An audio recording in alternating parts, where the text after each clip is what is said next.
Well, guys, Assalamu alaikum, Pakistan, and all our friends and audience watching us live in the world anywhere in different time zones. Good evening. Thank you very much for joining us, and thank you very much for your wonderful feedback in our first session. Our today's session is extremely important because we have our very valuable guests with us, and our topic is very much interesting. That how we are going to compare the educational, cultural, and social transformation post-COVID-19 between Europe and Asia. We have Marcela with us from a very beautiful city as Zagreb, Croatia, and we have Dr. Arshad Bashir with us. Is a very renowned academics in Pakistan. Before we go for the formal discussion or topic, I would request both of my guests. First, let's start with Marcela because she's our guest in Pakistan online. So you can introduce yourself to the audience, and then Dr. Arshad. Thank you very much. Yes, I'm Marcela and I'm from Croatia, so known the country of the Game of Thrones. And I had no idea that this show is so popular in Pakistan and that everyone knows about Croatia. So I'm happy that I can contribute also and share something about my culture from a bit different perspective, not just through the TV show. I have, from my professional background, I've been working in the field of education for the last 5 years, mostly international training courses with the goal of professional development. Also, I've been working at universities in the business sector in the field of what I am passionate about is building relationships. I'm passionate about creating a setting in which people can learn about themselves, to discover how they can be architects of their own life, and how by doing that can influence the future and create the future that they desire for themselves. So yeah, that's just briefly about me. So. Thank you very much, Dr. Arshad. Hello, everyone. My name is Arshad, and I had my PhD in educational leadership from University of North Carolina from US. I was on a Fulbright.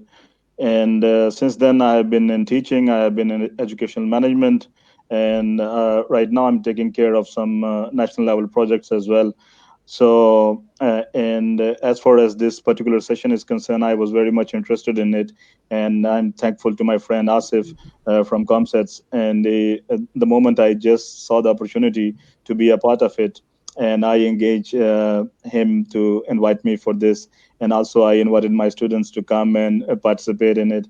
And I also teach creative thinking at the university level, and it's very relevant right now to think in a different way in a current scenario. So I hope that this connection or this particular conversation will build a new narrative, maybe a different way of looking at things, and try to map the future that is coming ahead. Thank you. That's wonderful. Well, guys, before we go for the questions, let me give you just a brief of this educational, social, and cultural transformation that we are expecting and anticipating. This world is anticipating in all over around us. That there are some very significant changes and the transformations that we are looking forward, social and cultural, obviously educational as well. Handshakes and greetings may not be the necessary in future, and maybe they are for a very good reason. And marriages and burials, we need to think and revisit the way we conduct our marriages and the way we conduct our burials, because there are a lot of examples that we're seeing people getting married in a very simple way, saving a lot of money, just getting away from all the rituals, from all the kind of traditions and customs, spending a lot of money. So these are the times that post COVID-19, we are looking forward that maybe marriages and burials could be as simple as possible. These are part of culture. Our traveling will be modified. Certainly, we usually see a lot of people crowd in the buses and in the public transport, in the metros and everywhere. Maybe people will be more civilized while traveling seat to seat, keeping a very soft and kind of very pleasant distance in post COVID-19, this world we are coming into. Certainly, there will be a lot of unemployment as the world is seeing, as the business community is seeing. But certainly, at the same time, the people and the world and the institution will be coming up with new techniques and new mediums that we can engage a lot of people for their economic growth and development. And one very important shift that we are expecting is the, the personal spendings, personal and national spendings. Maybe people will not be spending as much money on fast food. We are living without fast food, alhamdulillah, very safe, and not for the last 1 month as we are in quarantine. Fast foods and what do you call it, wearing a lot of big brands. Maybe people will be spending more on their personal intellectual development, on their health, on their intellectual grooming, on building some nice space for themselves and saving something for such kind of rainy season coming in future, which is very, very uncertain. Similarly, nations will be maybe spending more about building ventilators instead of building bombs and warheads. And at the same time, what we are expecting is that online business and online learning is a reality, and only those will survive who will learn and who will equip themselves with these techniques to stay competitive in the world of digital learning and digital employment. And one last very important thing that I want to share, and this must be equally important in Europe and Asia, that for the last 1 month we are not watching any or seeing any bullshit, political bullshit on TV channels. We are having our scientists on TV channels. We are having health experts talking every time on TV channels. We are having intellectuals. So the young generation will be grooming with more intellectual and scientific thoughts instead of listening towards the slogans and the political bash coming up every day. So this is a major shift that that I am being a common person viewing, that these are the cultural and kind of educational. Some of them are the transformation that we are looking forward, not only in Europe, but certainly in Asia as well at the same time. And when we are now coming towards our question towards our panelists, so first thing, Marcela, there are a lot of myths in Pakistan and in this part of the world. And there are a lot of, but I have chosen two myths. And number one myth is people are saying that Europeans have proved to be very much uneducated. We consider that Europeans are very well educated, very much well-furnished people, but the way they have uncarefully handled this coronavirus, this is where they have got a lot of destruction, death rates, and a lot of issues going on all over in Spain, Germany, in Netherlands, and in Italy, obviously. So Europeans have proved to be very uneducated. They are not as much educated and as smart as we used to think of them, number one. And number two is that European people are mostly elders. They are above 50 or 60. This is why coronavirus is affecting elderly people, not the young people. The Asian are young people. Pakistani people are too much young. 50% population is below 30. So this is why we are safe from this coronavirus and we are this much resilient and power of restraint and all that. So these are two myths in Pakistani people. How would you see this? How might these are true from European context, if you like to share something with our audience? Yes, it is. It is very funny to hear that Pakistani people consider all the Europeans very smart and very educated. Well, I don't know, honestly, if we are or we are not. What I can say in terms of this crisis is that it happened quite fast. And most of the countries were maybe not expecting that it will spread around this at this speed, and then within 1 week everything will be shut down. Even though we were following the trends that were happening in Asia, in China, but somehow it felt distant future, and then in 1 week everything completely changed. What I can see in Europe is that different countries are dealing with the situation differently, and it's difficult to say which one is right or wrong, which one is more educated or less educated, because we don't know. We will see only in several months. For example, in some countries, all the countries are on lockdown. People are not allowed to get out of their houses at all, while in other countries they're like, okay, it will be what will be. They don't have any restrictions. The economy continues, everything continues, and they say who dies will die. On one side, and on the other side, and somewhere in the middle, I think we are quite in between these two extremes.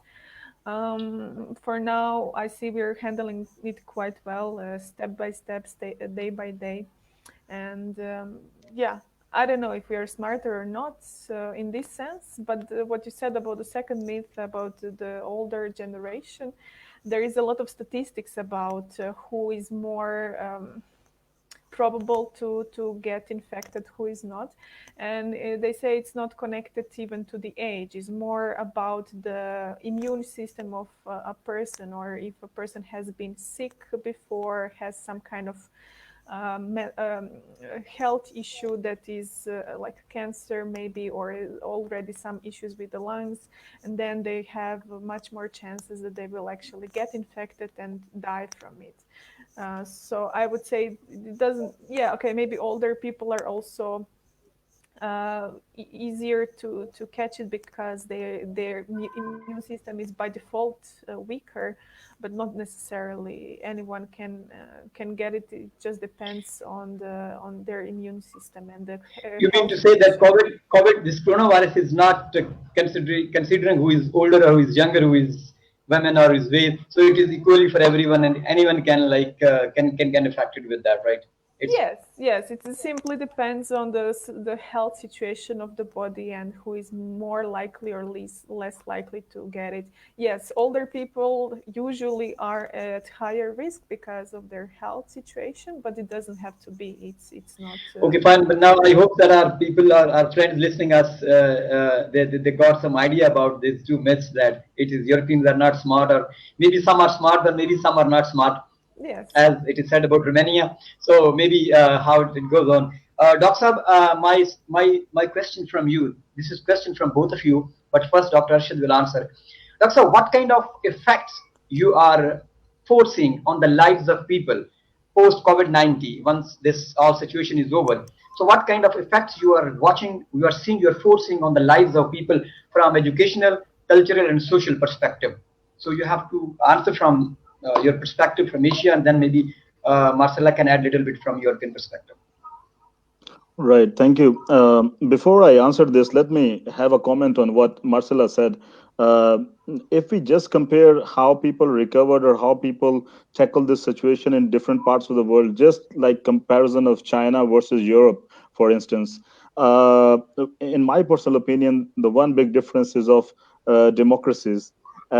In China, we don't have that kind of a true democracy, so they rule things by discipline. So they really tight up the discipline. They seal their cities, and they never let anybody get out of the city, and nobody can enter into the city. So they just take the things the way they are. Back in Europe, for instance, or in case of United States, where we always glamorize the way our democracies are, and which is true. And actually, what we have there is so much related to creativity, or maybe the educational progress that has been made in Europe and also in the United States is basically the democratic values. But this time, how, I mean, when you ask someone, the first thing is that you are challenging someone's personal space. I mean, how can you restrict? There are so many things which are even going to the basic rights of the people. So sometimes people took a little longer to understand this whole phenomena, that this is a kind of thing that we need a very different kind of approach to deal with it. So that is my take on what you just said. Okay, So that's coming good. That's good. Okay, coming to the question. so now I come to your question. Actually, I'm a kind of a person, I don't need to wait for the post corona environment, but maybe I was even when that thing happened and it started happening, I started thinking on it. So even now we have seen all those effects that you are trying to mention, as socially or economically or educationally or in any area of our lives. And now they have already, it's like, even for just for Pakistan, it's more than a month right now. So they have already has shown their impact on our lives in all forms. Our lifestyles have already changed. So I haven't remember any time in my life where I stay in my home like this, and I never No imagined one imagine that. that we live without driving. For instance, we commute almost 100 kilometers every day. So all those things have already made their impact, and it's not like and slowly, gradually, initially, again it's a miscalculation of most of the people on our part, because we were thinking that it's a kind of virus, it comes and go, I mean, it come and it may not damage the way it is damaging right now. It never happened in our lifetime. So even in last so many years, it never happened. This is something new. So it brings a very different challenge for us. So the impacts. Let me start with the social impact. That, as Asif mentioned about, we will be very tentative about shaking hands in future, for example. Yeah. It's not only that, but the way things are, the government restrictions right now on traveling, for instance, on social distancing, on our education, they all might become a regular or a permanent restrictions for us for a longer time. What I believe, Yeah. even everything is clear, everything, even this corona has gone, even officially gone, even then it will take a long time for us to get out of it, because we are human beings, and we need a long time to get out of it. So one thing that I foresee is that the effect of that corona will not go that early that most of the people are predicting. And then Right. most of my students are psychology majors, so for them it's very important. I'm learning from them actually. So uh, there are huge impact on mental health, for instance, psychological health, and how those two different areas impact the lives of their daily life right now, Yes, their we have educational this. life and We social have life. this question as well at the end of the session about mental health. All right. And also, a lot has been said about economics, so I don't want to comment on it. But maybe Okay, the sir. environment, for instance, uh, I don't know if they're real news. The big problem in that time is also the huge amount of fake news which don't have any reality. So it's Yeah. very different time for us to believe in what or what not. That's a big problem, and also the speed of those information coming in to us, and also especially when they are information related to emergency or related to health or related to sickness or something like that. So we have to accept it initially, and sometimes we don't give a time to investigate it or to make it. I mean, it's very hard in this time, although we have a lot of benefits for all this technology and flow of information. But at the same time, the big problem is to sort out what kind of information is useful, what kind of information is correct. So with this huge information, also there is a lot written or even people said about the impact on environment. The whole earth is cleaning itself, and I mean, most of the throughout the history of most part of the history of our earth, mostly we are the people who are contributing a lot for pollution and everything. Now no more factories are working, no more vehicles on the road, no more airplanes are traveling in different parts of the Yeah. world. So it's a kind of a great break for us to clean up itself. So that is kind of a very positive perspective that we need to Yeah. think of. So in that particular time when we think of effects, there might be positive and negative effects. So things like this, for example, whenever we see the chart every day, every morning, number of people who are infected, number of people who are dead, and then number of people who are recovering. So now we have about 108 million people infected, then about more than 100,000 people dead, and then That's there is right. Yeah. another small box which says that more than 500,000 Recovered. people they recovered as well. Recovered. Yes. That's Yes. a Yes. positive way of looking at things. So also environment is the one that we use as a positive indicator That's to very good. see. That's good effect. Yeah. Yeah. That's that. Marcela, what are you seeing at all around in Europe? Yes, well, basically, pretty much similar things as you already mentioned, and I like how you mentioned the democracy and the freedom and the different approach how we are handling. Because I really hope that this is one of our learnings that we will learn from this situation is that our freedom is not unlimited. That just because we have Yes. democracy and we are enabled to participate in life in the decision making, it doesn't enable us to have the absolute freedom and to somehow use all the resources that are on this planet to satisfy our own needs, to satisfy our own vision of how life should be. And this is now perfectly showing, because the survival of the whole system is at stake. And overnight, we lost our freedom, and democracy fell apart overnight. This is what we saw here. And people didn't even notice it. They were just following what the governments were saying. And yes, they're the experts. Yes, yes, yes. And then nobody noticed that there is no freedom anymore. There is no human rights. There is no democracy. And now, after a month, it's already starting to be a bit annoying, and slowly, one person at a time, they are waking up and saying, "Oh, okay, somehow this doesn't feel like democracy anymore." But I find it a very important learning to realize that our freedom is very much limited, because it impacts everything that is around us. We have an impact on the environment, and just to use so many planes to go somewhere, maybe just to take a selfie, is it really essential for our survival or not? And some other examples like this. And what I'm learning personally, and what I hope others will learn, is that we don't need that much. I saw one post saying that the economy is collapsing because people are buying only what they need.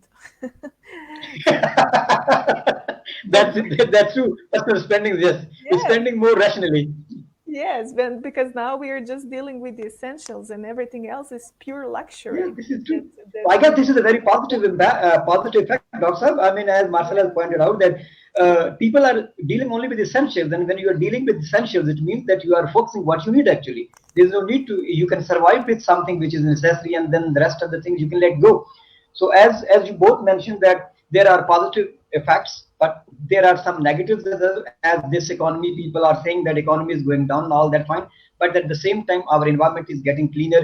People are believing in that this self-sufficiency, that they need to live on their essentials, they can survive, right? Human connection is just building up. People are taking new ways to interact with each other, to communicate with each other, to teach each other, and all that. So these are very positive signs that we are having. So at the same time, we have two questions that I would engage to our to people who commented. Vasily is saying, is COVID-19 changed the whole world business strategy? And Sayyida Maria Akbar is asking, what will be future opportunities after COVID pandemic? So, Dr. just in one liner, if you can answer these questions so we can move on.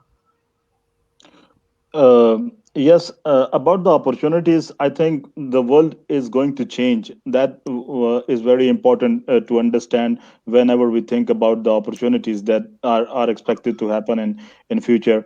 So it may be if we need to work scientifically or maybe in an organized way, the first approach would be to map or to sketch the world which we are expected to have in next. I'm not saying like 5 years or so. It's like next 3 months or maybe next 6 months. What kind of world that we are expecting to have, and that's the first thing that we need to. And that world is different for different person. And I mean, if something happened to me, the way I am getting the impact, so that world will be very different for me as compared to you or Marcela. So it's very, very different world. So first step might be to sketch or to map the world that we are expecting. So then the second step, that what kind of skills that we need to yes. And also I guess we will deal this point at the later stage when we are talking about what kind of future skills our young people need to survive and stay competitive in post COVID-19 period. That will be relevant over there, I guess, and we will be talking. I will request you to talk. Oh, okay. So the first question that they mentioned about the impact on corporates and different businesses, I think I don't know. Strategy must be changed, because even in Pakistan, for last month or so, most of our government and even private, mostly private, but even some of the government institutions, I heard of not only for the online education, but also like the Higher Education Commission, for instance, or some other government offices, even our bureaucrats, and also even in our federal and the province governments, the way they are using the technology to keep that social distancing alive. So that has changed the way people think about. In the past, it never happened like this. So I think that if there is a reasonable good analysis of this whole practicing that we have been doing for last month or so, maybe the leaders, the business leaders, or even the government leaders, political leaders, need to think if it is very necessary for me to go to the office for the same efficiency that I can do even playing it. So Asif, you know it better that how our organizations pushes us to be in our offices from 9 to 5 in so But many yeah, and to complete the hours, and it's this not is like going to this. be this is going to So be broken, doctor. This is going to be yeah, broken. I'm sorry for this adding the point, interrupting. right. This digital platform is a reality, and as Facebook Workplace working from, and I am receiving messages. Yesterday, one of my friend, she was telling me that after this COVID-19 is over, nowadays I'm working from home. I will get back to my office, and I will miss working from home. People Mhm. are, I mean, we're getting used to stuff. I mean, we do it actually. So, And the so last as you said, important one last thing, that and also the component of efficiency has increased many ways, in many ways. For instance, if you are from 9 to 5, I mean it's my life, as I was talking about the democratic values. I can even leave the office sometimes, and we can roam around and then come back. But here in online situation, and I heard one of the comment from one of the CEO of the company. He said that if I call and if someone is not online, it is considered as non-compliance. so so so the accountability will increase, and also yeah, it improves the efficiency. So if I am more efficient while sitting home, then I probably don't need to commute, don't need yeah. to burn a fuel, and also a couple of hours that I spend, and there are so many things. So our leaders need to rethink about the way if I'm more efficient sitting home. Also, this is very good point that the future, the organization leaders and heads need to rethink this. That if somebody can work very efficiently, effectively from the home, he or she can save fuel, can make the environment clean, can work well, cannot be a burden on the institute. And all there are a lot of things, and that's very good point. So the business strategy needs to be changed in future. Well, I hope we have another question, but after the second question, I'll come back to this question. It's a very interesting question we have by Usman Janjua. Doctor, since Marcela is also associated with non-formal or formal education, she's been very inspiring for teaching youth in all over Europe. She's been traveling, and you are also practically teaching in a classroom setting, and you've been presenting in research. Everything is related to education. So, what my question is right now from both of you, but first, Marcela will answer on that. That what kind of educational paradigm shifts uh, you are expecting in non-formal education, since you are so much relevant to non-formal education, where there was physical touch, there were movements, people are in front of you and all that. So what kind of paradigm shift you are looking forward in Europe as far as non-formal education is concerned? And Dr. Arshad will tell us what kind of paradigm shift, certainly again in Pakistan or in Asia, for formal education. Mm-hmm. Yes, thank you for the question. Well, when all of this started happening 1 month ago, at one day I just opened my calendar and I had to delete everything that was planned for the next 3-4 months because everything was canceled. And then we were all asking each other, how will this work? There are no trainings, there are no seminars, nothing is happening. What will we do? It's like a lot of people who are in this field that are meeting, living from creating projects, from implementing different kinds of trainings. And then somebody said, well, let's just do it online. And most of us, we were skeptical. It's like, how do you mean we cannot do a training like this online? And it is true, we cannot make it the way we would make it offline, the way we would make it in person, but we can adapt. And there were many things that I was also asking myself, okay, how do they imagine that this will work online? And somehow in 1 week, there were so many platforms that started emerging different ways.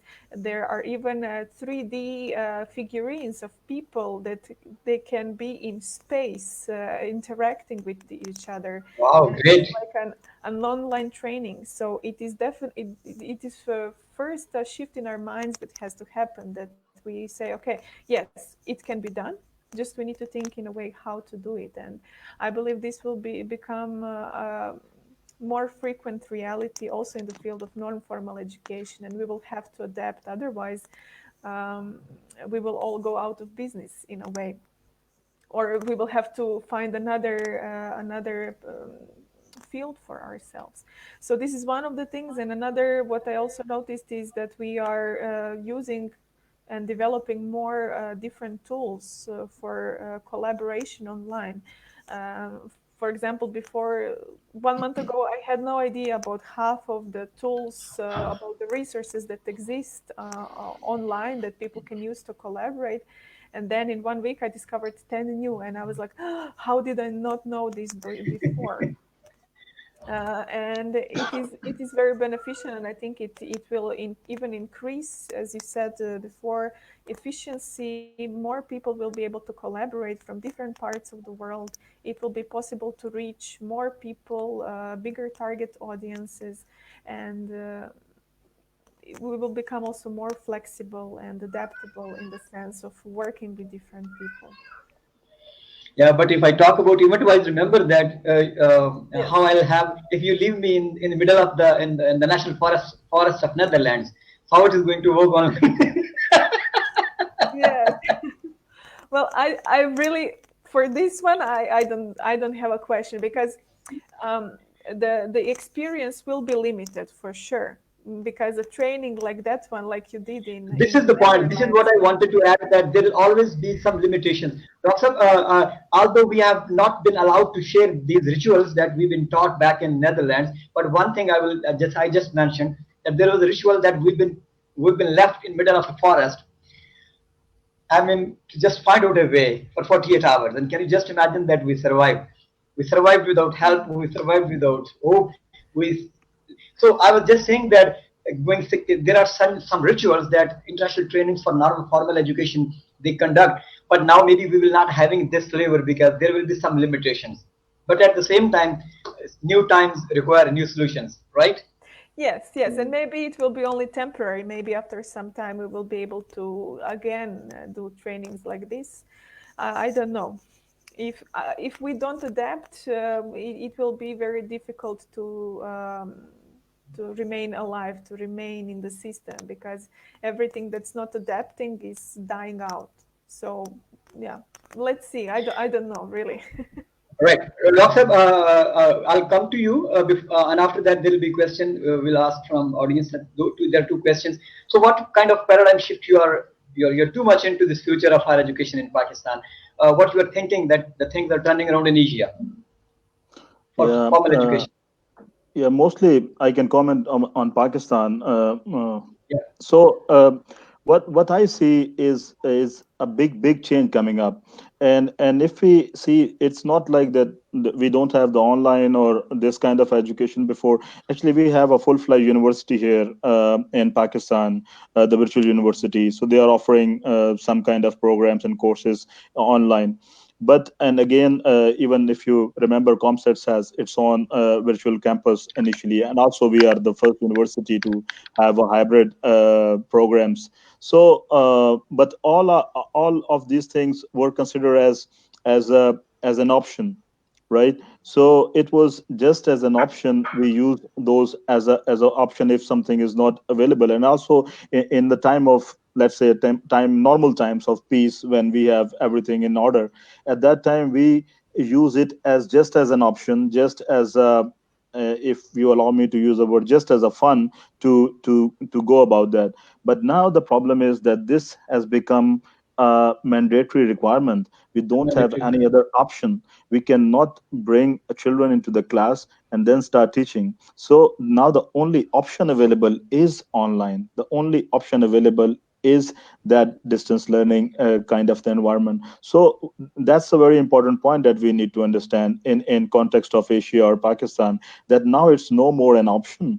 It is no more kind of an option that we can do or not. But now, right now, if we don't go for online, we are at the edge of losing one complete semester, for instance, right now, if we don't take immediate decisions and then go into, and thanks that our university has taken that decision and to save the one semester of the children. But if there are several universities, they are working differently. They have suspended the classes. They might work again in summer if the conditions are okay. But as even our prime minister said yesterday, that nobody knows how long will it take.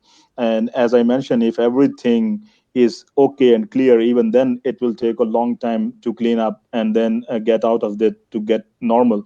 So when we don't know that how long will it take, then we need to have a very different kind of planning, more sustainable kind of a framework or a structure that we need in order to live with this time. So now the most important thing for an educator is to think that we don't have a second option. The only option is to work on this. And then in most of our conversations, when we have a debate on whether we need to go online or not, most of the time we, as you also mentioned, the limitations and also some of the problems. And even Pakistan, they are more a bigger problem. We are one of those countries where we have a bigger digital divide, not only in global context, but also even in the countries. It's not the way we are talking, because Asif and we both are in Islamabad. So that's why we have at least 4G connectivity or Internet available, yes, yes. but the moment you take like a drive of like 30, 40, 50 kilometers away from this place, you can't find even 2G. And then if we go to remote places of Pakistan, people need to climb the mountain to get the signals to talk to their friends. So it's not It's that easy. right. So and also we need to understand that Pakistan is 70-80% is like that. We have some Yeah, major, very true. maybe 10, We have if 20%. We have if only 20% connectivity of the total population. 80% is yeah. still digital gap. Yeah, but this is disappointing, but at the same time, it will also push us to think what are the alternate ways of doing it. For instance, our university was thinking last week that maybe we can use kind of material and then courier them the recorded lectures or something. But I think there are more serious solutions required for all this. Yeah, And again, as Asif mentioned, 80% is like this, so we cannot change that 80% overnight. But recently, yeah. I just want to mention for Marcela, for your information, maybe yesterday we have started a tele school program. The Prime Minister has launched that program. On Yes, that, yes. it's K-12 It's for from high 6 to schoolers. 12, from class 6 to 12, right? And 6 Or to 12, something. and it broadcast Yeah, on a national television, and national television has an access in most part of Pakistan. So if yeah. True. if but yeah, but again, as compared to internet, this tele school system will reach more people as More compared people to begin. yeah. So these are kind of solutions maybe, and they're, I mean, complete kind of awareness people have right now at the federal level or even at the provincial level, to think of ideas like this to reach to as many people as possible. So coming back to the broader question that you asked, so the things will not remain the same. So if we assume that this will continue for a little longer, then we need to have a serious discussion on how to deal with all this situation. And then also we need to revisit our curriculums as well. Is it very important to teach so many? Because it's a little on lighter note, maybe for last 1 month we have been learning how to wash our hands. So Yeah. yeah. So if our level has gone to that, I mean, maybe there are so many other things which are important. To me, it's more important that we need, and whenever we think about our promotional things that advertise every time, every second minute on media, social media, electronic media, everywhere. But what we need to understand is that it's the whole Pakistan. It's not like everybody is not understanding the way. I mean, Yes, if you tell yes, me one time, I may not ask you the second time. But there are people in our remote areas, as I mentioned, the digital divide and other economic divide as well. Because if you, I don't know if you're following our politics or not. The bigger question or decision for the government is to that if you lock down the whole country, the bigger question is that people might not dying of coronavirus, that they might but dying of because of hunger, hunger, yeah, hunger, yeah, right? yeah, So these are the kind of considerations that countries like us need to consider before making such decisions at the national level. And again, the answer is not going one way or the other. The answer is to create that delicate balance that can ensure both things to go together. But for that, we need a very different kind of education, very different kind of awareness among the people. So yeah.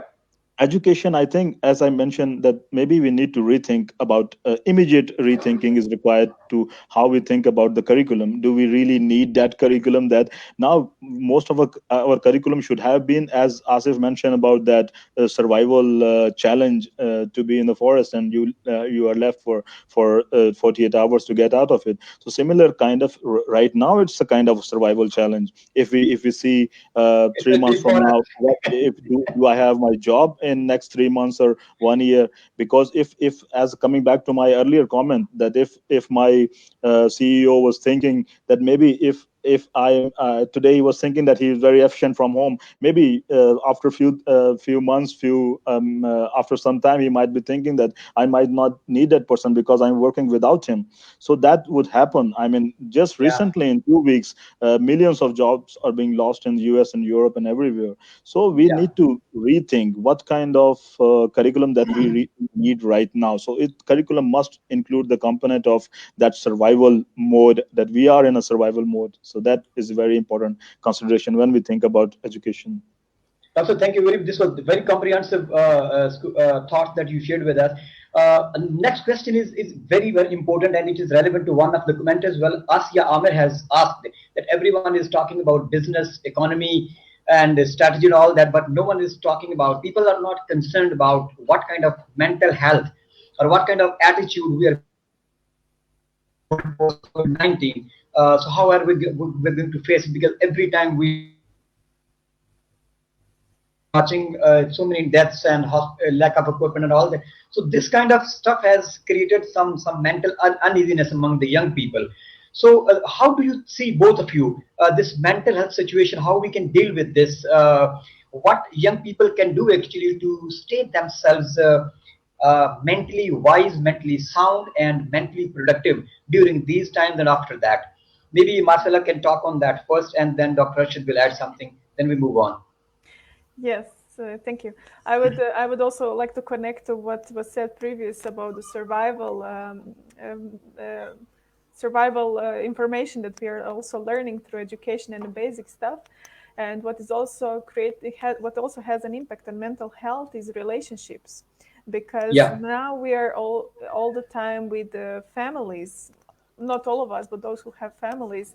Now everyone is forced in a way to be together all the time, and not all of the people are used to this kind of dynamics. And if we add this segment to the economy and the loss of jobs and the whole health situation, then it is creating a huge pressure on individuals. And yeah, the question is how to remain healthy. What I would say from my perspective is that it is very important to acknowledge the loss, to acknowledge how much we have lost, how many people have died, to acknowledge that yes, I have lost my job, or my family, everyone lost jobs, or now we are unemployed and we don't have enough to sustain ourselves, or we are not healthy. So it is important. This is the first step to acknowledge the situation that we are in, and if it's necessary, even to cry about, shout, laugh, whatever is beneficial for us. And what I see very important to mention is that talking about mental health, it refers to being in our mind all the time. So either we are thinking about the past, which is often creating this depression, or we are thinking about the future and it's causing anxiety. And what I would suggest from my side is that, yes, we have had a certain way of life before this situation, and we need to acknowledge it and be thankful for everything that we have had so far. The lifestyle, the possibilities to travel, to be in social contact with other people, to have a good job, to really be grateful for all of these opportunities to experience in life. And then slowly get over it and forget about it and move on, because staying in our head in these scenarios of what was before and hoping that it will be like that in the future will not lead us in a healthy way. And then on the other side, we also have lots of projections, questions about the future, how it will be, when it will be. And thinking about this also causes anxiety and leads to weaker mental health. And what is important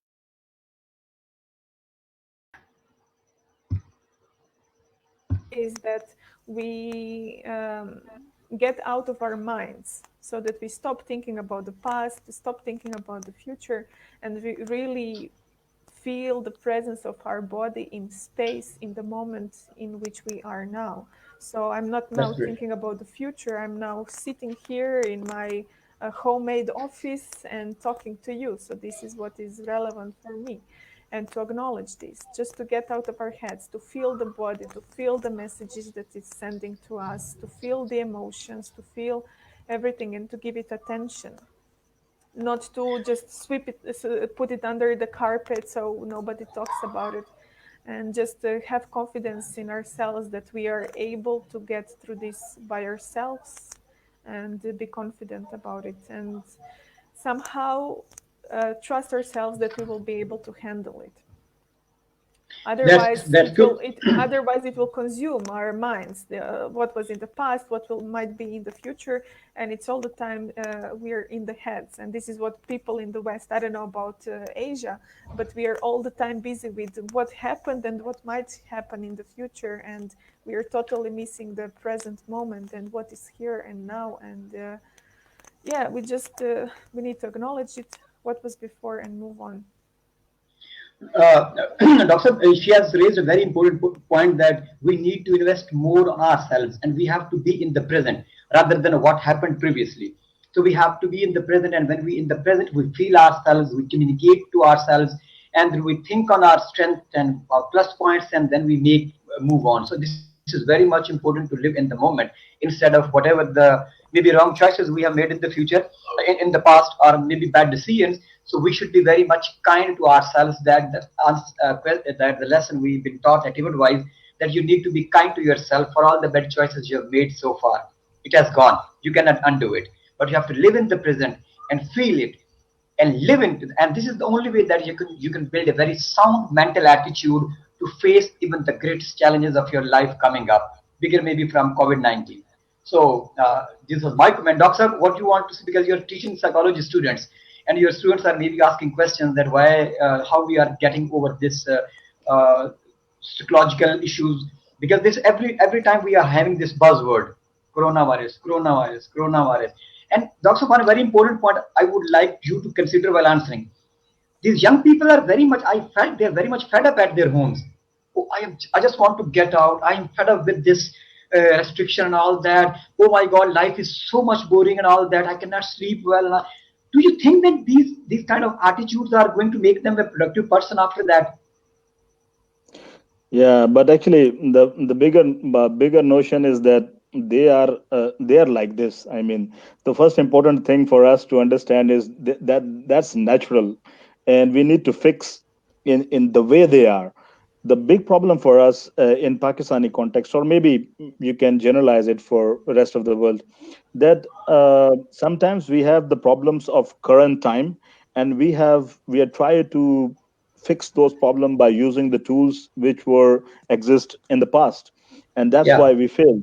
For yeah, instance, you just get upset by the attitude of our young people, but the problem is that this is the way they are living. So we need to help them, but we need to help them by understanding what they are, why they are like this. So coming back to your bigger question of how to cope up with all this, and still in all this kind of circumstances still need to revisit us. The most important thing, the skill that we need to adopt, what Marcela even mentioned in a different way, is to reflect upon us. yeah, In our normal times, we the most common thing that we always complained was that I don't have time. yeah. Anytime you ask someone, I don't have time. We had busy schedule. No We are excuse, no excuse now. teaching, Yeah. research, and then we are doing projects and everything. So normally we wake up early in the morning and get back home pretty late. So that was the kind of life schedules we had. We don't have the time for our families, our children, our extended families and all. But now this is no more an excuse, but at the same time this is an opportunity to adopt a reflective approach. We need to rethink about ourselves. It's now we have a lot of time to rethink about ourselves, about our life, about this world. That will give a lot of answers. And That's maybe wonderful. and this reflection has a great power. Sometimes I used to say that then when I was trying to teach the students, it's not like I'm very interested in what they are learning, but I am more interested how they are learning. So and that how comes when they really reflect upon their learning experiences, that this is a process that I follow and I learn something, which is more important for me as an educator, rather than thinking about what kind of thing that, which is unfortunately in our system, that we are focusing on what they are learning, and hardly we focused ever focus that how they are learning in a particular way.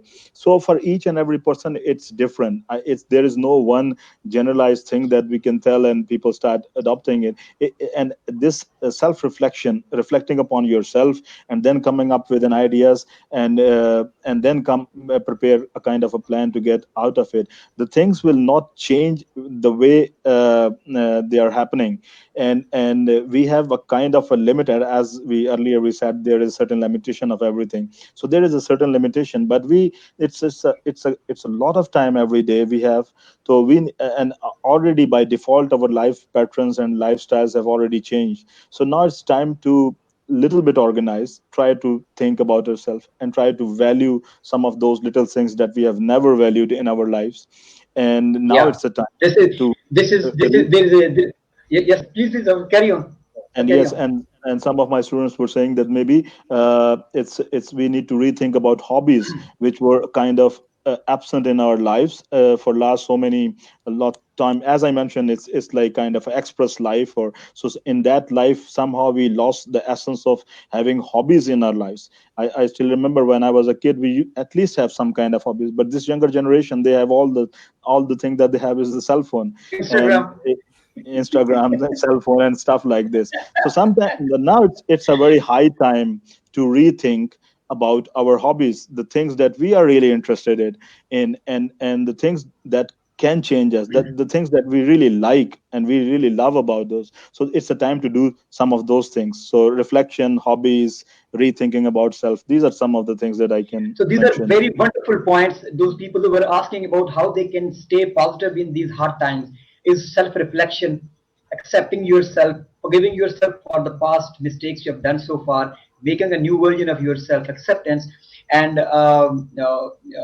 trying to make as much self-reflection as possible. We have two questions at the same time. Usman was asking these temporary strategies, as we are mentioning that these are temporary strategies. Do you think that these kind of temporary strategies will be helpful for having sustainable solutions in the future? And Saira Sajjad is asking from Marcela. She's asking that it seems that this girl seems to be very good in planning. So how she plans her life? I mean, if she can share some tips with them. So if you both can quickly answer that, we go on then. Okay, I can ask first this the part about planning. Yeah. Before I was planning everything. I had planners, calendars, and all of it. And in the recent years, I have discovered this. Because they are sorry, Marcela, sorry to interrupt. They are watching some these stickers at back your wall, like you plan Hi. things. It's the same habit I do at my office as well.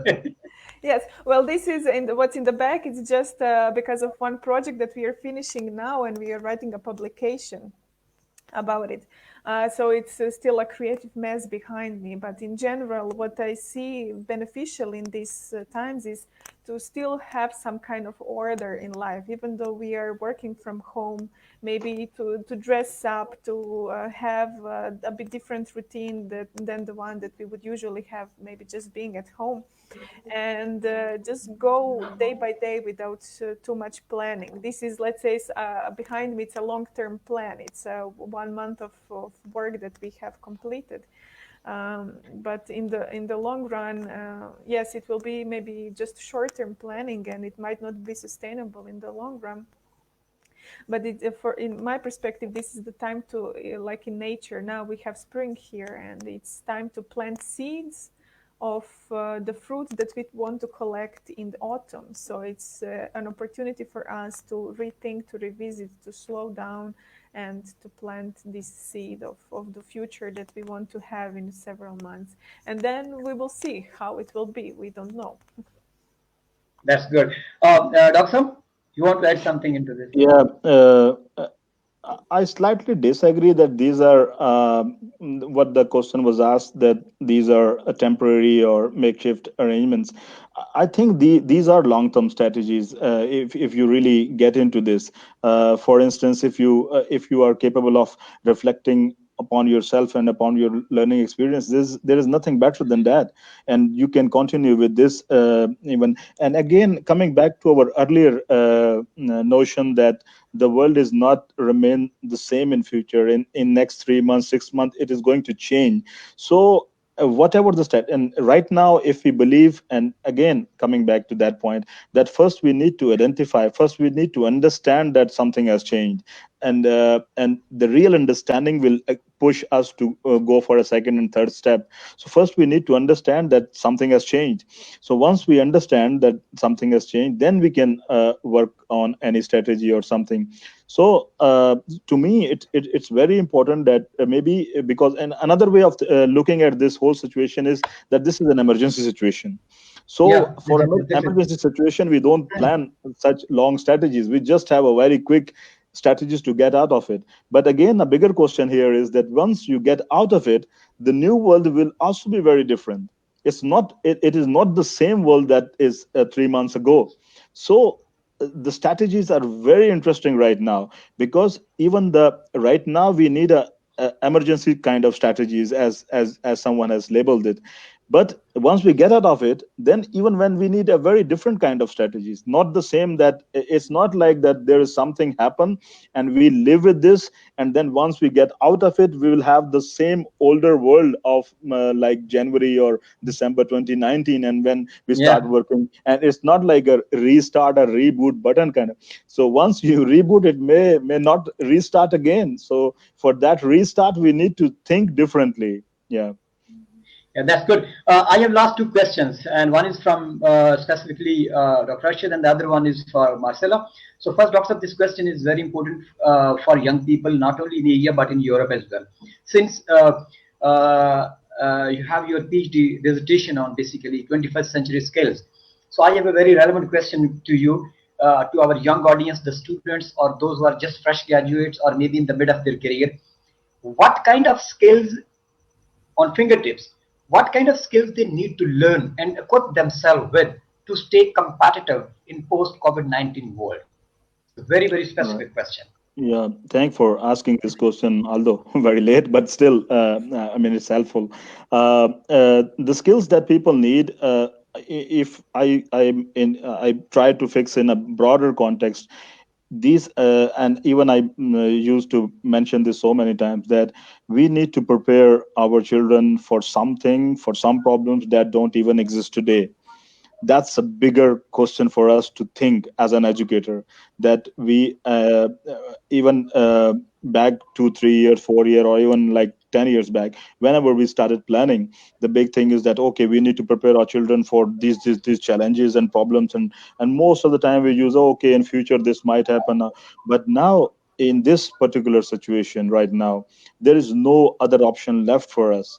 We need to prepare these kids, this younger generation, for something that we don't know. We don't know the problem. So how come we come up with a solution? So the solution is to develop some kind of skills that help them to as you mentioned, to fight or to survive in that post corona environment. COVID-19. So some of the things, and mostly again it might be redundant to say again and again, there are some skills, like mostly they are mentioned as 21st century skills. Again, it becomes a buzzword for most of us, talking again and again 21st century skills, but still they have a great value. And if just in the Pakistani context, if we see, just consider our exam system, our assessment systems and everything, they are totally focused upon some of the information we feed to the students, and then they come up with uh, some of the ideas, and then that's all. But now the problem is that we need to prepare different kind of people who are able to be successful in future. For instance, collaboration has become one of the biggest skill. Previously it was seen that, just consider our examination system, what we actually teach our children, Yeah. to hide your paper all the time. You see, now the world is very different. It encourages people to share your To share, to share collaborate, to your share. Yeah. right. Combined learning. Yeah. So normally we need to move our younger generation from the point when they're in a phase of hiding their things to sharing, and move to more collaborative things. Then that creative thinking skill is another most important kind of a skill, where we ask or push our children to think differently. I mean, over the period of time, we have seen that there was a time when most of the people have more knowledge, for instance, and then they have a certain kind of basic skills. Now they are no more basic, they are mandatory complementary skills. And then Yeah. now the time comes when everybody has the things are saturated right now. So who will emerge from that saturation is the only one who has the ability to think differently. And by any process we need to help people to think differently, whatever they think, regardless of good, bad, or maybe positive, negative. That's a thing we can consider later. But initially, we let them think freely. And if they are able to think freely, they are able to construct something different. Otherwise, Yeah. if we give them some kind of instructions that do this, so they are very good at that. They will just make the things up, and that's all. But it will not. It's not a solution for the problem. At the same time, we also need to prepare them for developing some kind of critical thinking skill. I always Thinking. Yeah. encourage them then to challenge the university policies, even to challenge Yeah. the way they are learning, to challenge if they feel the things differently. And we have challenged so many things in the past, and sometimes they come up in a very different way. So as I mentioned even in our morning conversation, that whatever our university is doing right now, I engage children a month ago in a similar conversation. So they sometimes we underestimate them. So we need Yeah. to empower them, we need to help them be a part of that thing that we are trying to implement. So anyways, so to me, collaboration, creative thinking, critical thinking, and different ways of communication that they need to learn. So somehow these are, maybe again, there is again the important thing to understand is that there is no fit perfect formula or recipe that I can give and people start working on it. It is highly individualized. So it depends, maybe in such conversations, maybe for some people one of the thing is more clickable, like they really click and then they start working on it.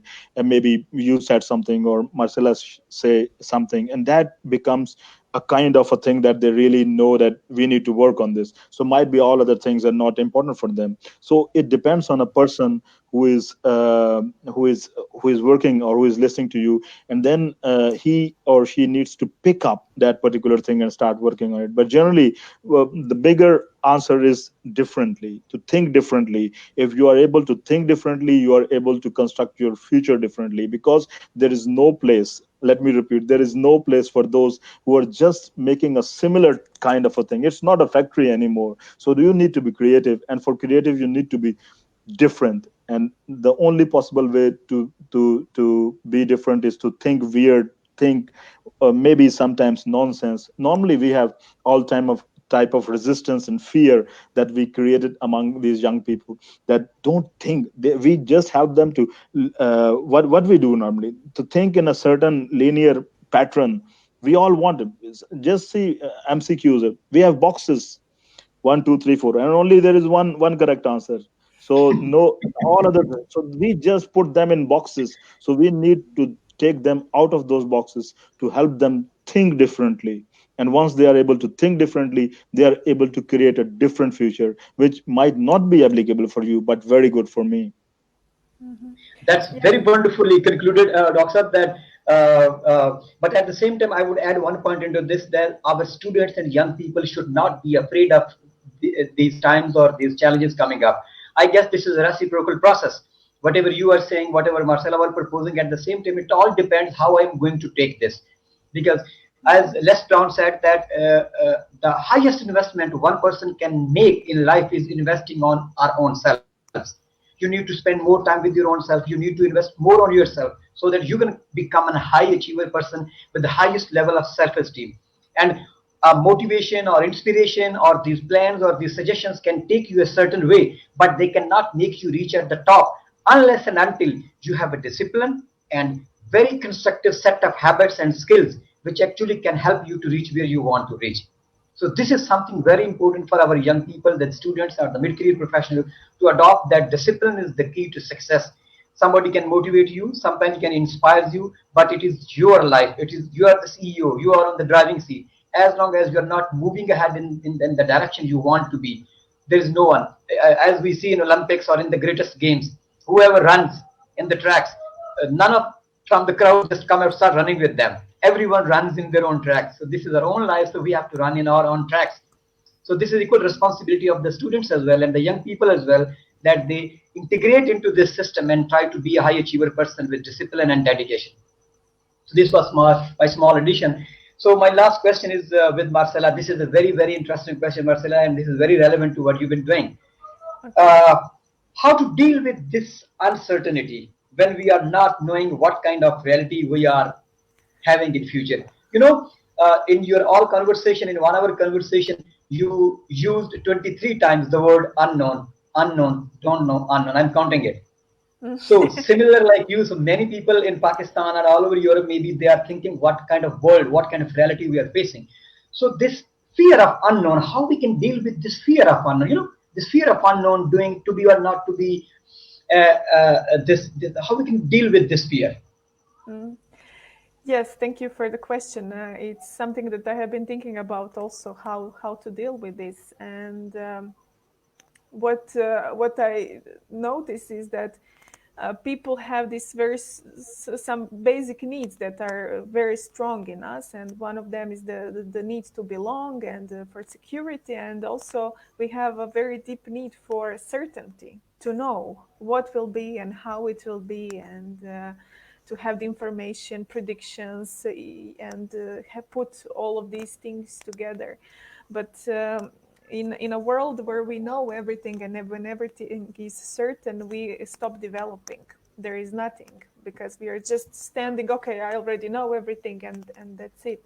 And this kind of situation really opened up this topic of uncertainty, because now more than ever we don't know how it will be, and this is something that we are facing. And I will just give you one example from my life here. What happened is that 2 or 3 weeks ago now already, we had this the lockdown, so the public transport stopped going. And the next morning we were woken up by a strong earthquake. So 6:30 in the morning on Sunday, everything, the day before, the government said everyone stay inside, and then in the morning everyone was It was earthquake. outside. It was an earthquake. Oh. Everyone had to escape and be outside. And then Yeah. when we got outside, in those half an hour, started snowing, the first day of spring. So even if this was a movie, I would be like, yeah, right, somebody invented it. But it is a reality that can happen, and it really shows how unpredictable life is. Because first this quarantine, then the earthquake, then everyone out, and then the snow, and we had basically winter for the full week. And how to deal with it is to stay open to uncertainty, to say, I don't know. We have this, we are all the time building this mental capacity to know everything. Students need to know everything. And somehow not knowing is considered a failure. It's like, how don't you know? It's like, you should know, you're educated. And then we are all the time putting this pressure on people that they need to know everything. But the reality is that nobody knows how this will play out. And even if it wasn't this situation, then in other situations as well, we don't know how the future will evolve. Last year, we couldn't imagine a situation like this. So what is very important is to stay adaptable, to stay open to whatever is coming our way, and to simply say, I don't know what is coming, but I trust myself that I will be able to handle whatever is coming in front of me. So putting this trust inside of me that, yes, I am, whatever is there, I will find a way how to deal with it. I will find a way how to sustain myself. I will find another job. I will connect with people in a different way. I will create a different business. So something, have this trust. Self-trust that whatever happens, whatever is there, we will be able to handle it, because we are not alone and we are all in this together. It's a perfect opportunity to connect with other people, with other professions, with everyone around the globe, and simply live our life to the fullest in this present moment. So yes, that's a very good way to practice to deal with uncertainty in a way that we express that we don't know what will be, and that we have the courage to say this out loud in the world when knowledge and knowing is so valuable. Yes. Okay. Okay, fine. Yes. I'm sorry. I'm sorry. I just disconnected in between because connectivity. We were talking about connectivity with Dr. So,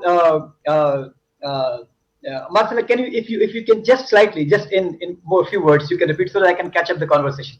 Yes, so I said that one of the best ways how to deal with uncertainty is to admit and to have the courage to say, I don't know. I don't know what is coming. Because in the world, okay, I got it. Where we are feeding this knowledge so much and everyone is expecting that everyone knows everything, it is possible to predict some things, yes, absolutely. But essentially, nobody knows what will happen. Even if we plan something, if you have ever implemented a project, then you know. Even if you plan it and then you know what are the steps, usually it ends up completely different thing. So to have the courage to say, I don't know, but I trust myself that I will be able to handle whatever is coming in front of me. That's very wonderful. That sometimes it is not necessary to plan or stuff like that, but to admit this reality that I don't know, but I have a trust that whatever the situation will be, I will always rise up. And this is especially important for the young people that who are just always in haste and always try to overcome things overnight, which doesn't happen. It is patience, tolerance, and a process. And sometimes, yes, I don't know is the best answer. Doctor, I thank you. Thanks to Doctor for joining us for this very, very enlightened and such a fruitful thoughts that you gave to us to support our discussion. And it was very, very brilliant. Thank you so very much, and keep coming with us for such kind of interaction. And it was very, very eye-opening for all of us. And Marcela, you have been very brilliant, like in Netherlands, like in Croatia, and like in Pakistan. My audience are praising you very much. They are saying she has beautifully answered questions, and was hearing very interesting session. People are praising Dr. Saab at the same time. So I hope that this conversation will give a kind of will add value to the thoughts of our young people and audience in Pakistan, and especially our event-wise fellows spreading all over the world. It has been really fantastic. Before I just end it up, I want to share with both of you and my audience one thing, something that I have perceived, that what I want to see after everything is over, this 2020 is over. So maybe I will read it out. Our houses are clean and organized. We are more connected in our relationships than ever before, because all we have been able to do is to communicate only, not connection. We have been forced to focus on self-care, and so we are thriving. We come out of our houses and the world reopens, and we are kinder, more loving, more grateful, more understanding, and more appreciative of the beauty of the life and nature and human connection than ever before. And together, we rebuild this world intentionally and sustainably. With all love from Pakistan to Croatia, and with all love from my very small town to capital city to Dr. Arshad and to Marcela, we leave this session with hope that whatever happened yesterday, we cannot undo it, but we can always build a better tomorrow. Thank you very much for both of you joining us. It was a very brilliant discussion. Thank you very much. Thank you. Take care. Bye. Bye.